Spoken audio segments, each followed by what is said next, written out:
আমরা মহামান্য হাইকোর্টে আপিল করেছি এই যে আপিলের কপি আমরা তোমাদের পক্ষে আমরা কিন্তু আপিল করেছি।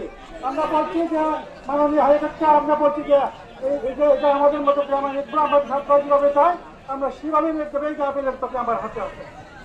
তোমাদের যত দাবি আছে তোমরা যা চাইছো এর থেকে কিন্তু বেশি আমরা দিয়েছি। আমার মনে হয় তোমাদের শান্ত হওয়ার সময় এখন।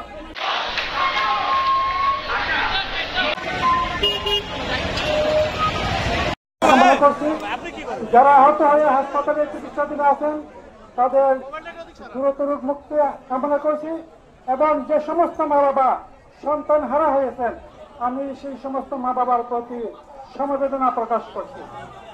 আমি একজন বাবা, আমার সন্তান তোমাদের মতো ইঞ্জিনিয়ারিং পড়ে, আমার সন্তান কিন্তু সেই দিন অ্যাক্সিডেন্ট করতে পারত। যাক আল্লাহর রহমতে আমরা অনেক রক্তের বিনিময়ে আমরা একটা সুন্দর বাংলাদেশ পেয়েছি, নতুন বাংলাদেশ পেয়েছি। আমরা সেই নতুন বাংলাদেশটাকে বৈষম্যহীন বাংলাদেশ হিসাবে দেখতে চাই। আমরা চাই এখানে কোনো বৈষম্য থাকবে না, এখানে কোনো দাবি দেওয়ার জন্য নতুন করে আন্দোলন করে দিলে আমরা সেই বাংলাদেশ চাই। ঠিক আছে, তোমরা সবাই আমার ছেলে যেহেতু তোমাদের লাইনে পড়ে, সুতরাং আমি মনে করি তোমরা সবাই আমার সন্তান তুল্য। আমি তোমাদেরকে তুমি হিসাবে সম্বোধন করতে।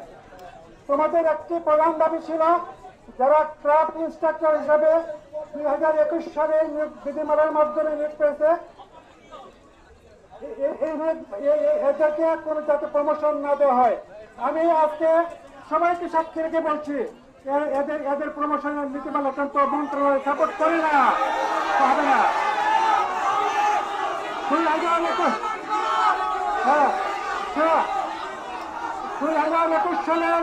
2021 সালের ক্রাফট ইন্সট্রাক্টর যে নীতিমালার ভিত্তিতে তারা নিয়োগ হয়েছিল সেই নীতিমালা বাতিল হয়ে গেছে ইনশাআল্লাহ।